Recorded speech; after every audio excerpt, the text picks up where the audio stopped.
सर्वमंगल मांगल्ये शिवे सर्वार्थ साधिके शरण्ये त्र्यंबके गौरी नारायणी नमोस्तुते। प्यारे मित्रों, जय सिया राम, जय माता दी।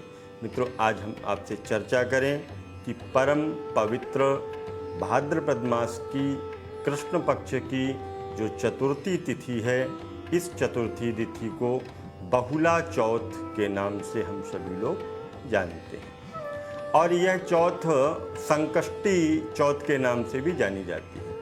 तो बहुला चौथ, गणेश चतुर्थी, ये जो भाद्रपद मास का महीना आता है, जो कृष्ण पक्ष का पवित्र महीना आता है, इस महीने में हम लोग बड़ी भक्ति और श्रद्धा के साथ में मनाते हैं। इससे क्या होता है? इससे समस्त प्रकार के संकट दूर होते हैं, संकटों का नाश होता है और संकट दूर होकर के, समस्याएं दूर होकर के व्यक्ति के जीवन में सुख, समृद्धि, वैभव, ऐश्वर्य ये सब प्राप्त होते हैं। तो बहुला चौथ का मुहूर्त सबसे पहले हम आपको बताएं, 29 अगस्त के लिए हम आपको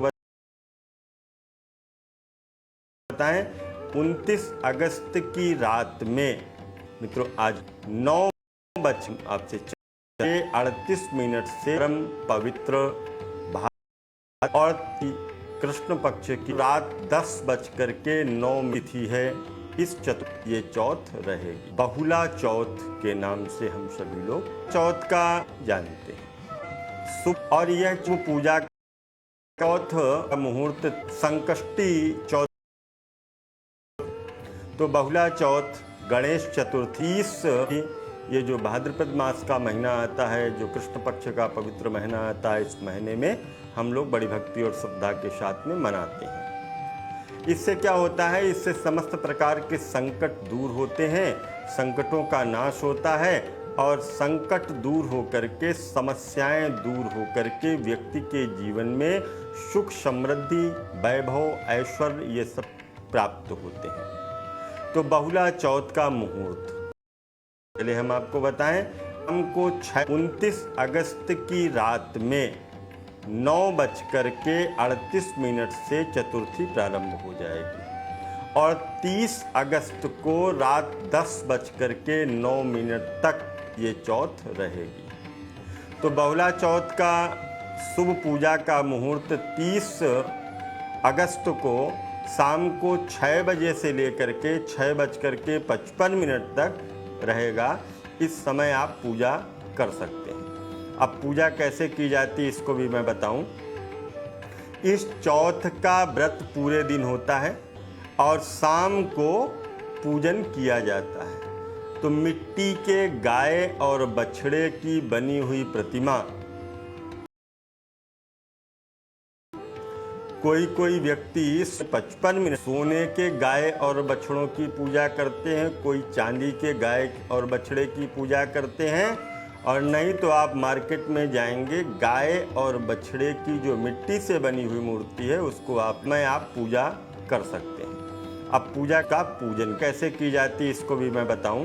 पूजन इसमें इस चौथ का व्रत पूरे इसमें पूजन किया और शाम को तथा बाजरा से किया जाता है। तो वस्तुओं का इसमें भोग लगाया जाता है और उसी को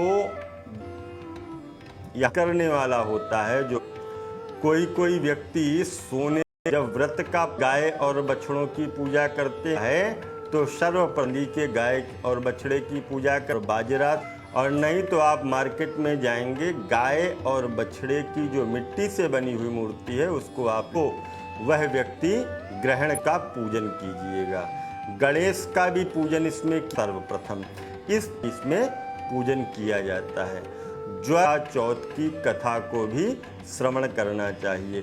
मैंने आगे के वीडियो में बहुला चौथ की सुंदर कथा भी बता रखी है। इसमें गाय और बछड़े की कथा है। उस गाय और बछड़े की कथा को बड़ी भक्ति और श्रद्धा के साथ में श्रवण करना चाहिए।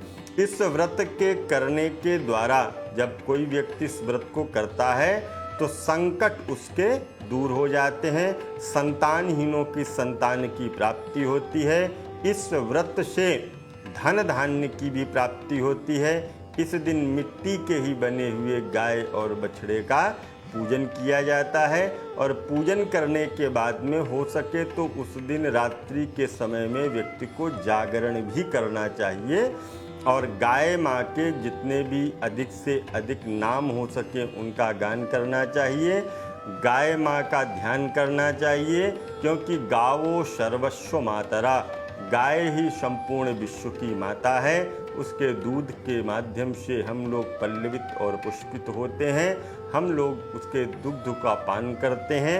अनेक प्रकार की मिठाइयाँ भी उसके दुग्ध से निर्मित होती हैं। इसलिए माँ भगवती गाय को हम लोग प्रणाम करें।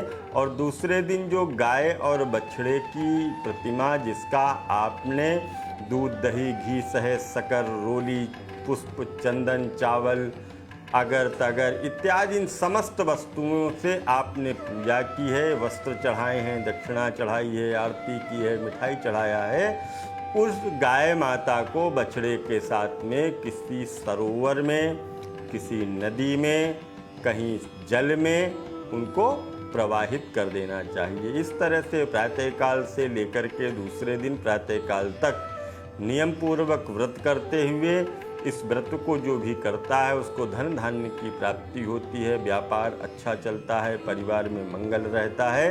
ये गाय का पूजन है, बछड़े का पूजन है। इसको बहुला चौथ के नाम से हम लोग जानते हैं। तो इस तरह से आप लोग पूजा करेंगे, जीवन में मंगल हो, कल्याण हो। आप सबकी मंगल कामना करते हुए पुनः मिलते हैं एक नए वीडियो में। तब तक के लिए दीजिए इजाज़त। जय माता दी, जय माँ गंगा।